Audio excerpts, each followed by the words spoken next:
Well, the Camden International Film Festival started in 2005, so this is year 7 actually.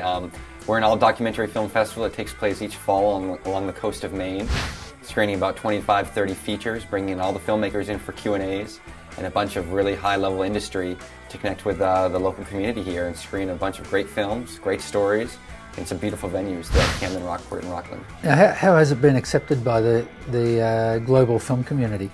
You know, strangely, it's one of those things that's kind of surprising the most is how quickly we were kind of embraced by the doc community at an international level.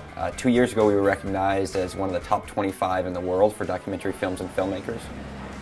And you know, for an event that takes place off the beaten track a little bit, being 3.5 hours from Boston and a 2-hour ride from the airport, that's quite a big feat. So I attribute that to just the loving embrace of the documentary community itself. It's a lot smaller than the film community in general, and they're very supportive of events like ours that focus mainly on nonfiction filmmaking. And you've got some big hitters from the distribution side coming in as well.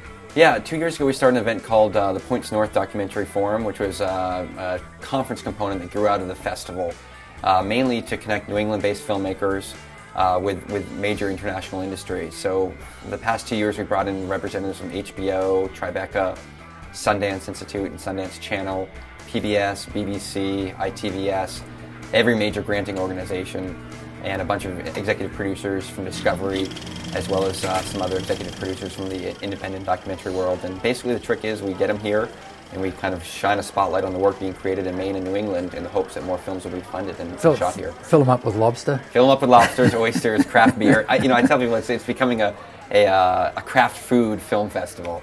Every year, with all the great stuff being accomplished here in the culinary arts, we do align ourselves with a lot of the local vendors like Saltwater Farm or Three Tides Brewery in Belfast. Yeah, and there's been a pretty big increase in the number of bums on seats over the few years that it's been running. Yeah, it's it's obviously like any event like this. It starts out as a strictly kind of community event. 2005, I think we had about 1,500 attendees, and last year we ballooned out to a little over 5,000. Pass sales were up by over 60%. So we're looking at really trying to hit the 7,500 mark this year. And for an event that takes place in a town of 3,000, that's a very noticeable amount of people in and out of the community. Now, how's it funded?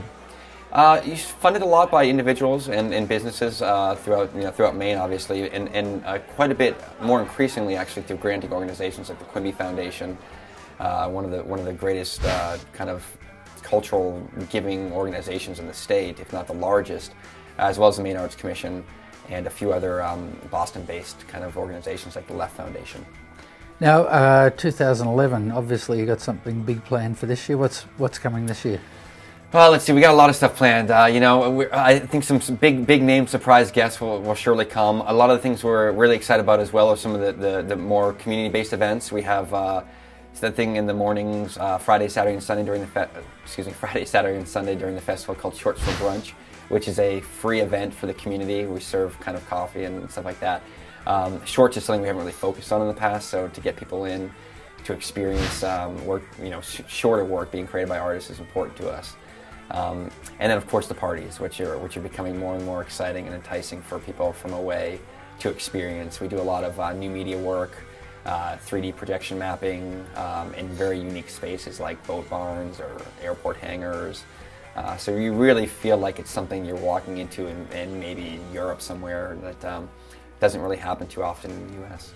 So have you got ambitions to be as big as Sundance or Tribeca or any of these other big film festivals? Yeah, I mean, we always have ambitions for sure. I think we're determined to become one of the most respected documentary film fests in the U.S. I think. Well, it sounds like you've already done that. Yeah, we definitely have for sure. But I think just continuing that level, being a place where work is premiered, obviously is a big thing for us, and really just keeping the event what it is now, which is a very intimate boutique opportunity to really connect with the artists themselves and share the process of story, and that's something that transcends film. I mean, we do a lot with photography, with new media, so it's really just about getting as many artists as we can in one area and really talking about what the future holds for all the forms. And you were telling me you're just about wearing a track between Maine and New York at the moment.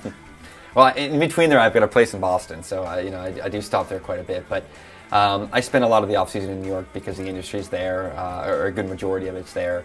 And for us, that's what we're really trying to do, is just cultivate a great relationship with them. And then come summer, I spend a lot of time in Maine, or come, I guess, April, spending more time in Maine. So.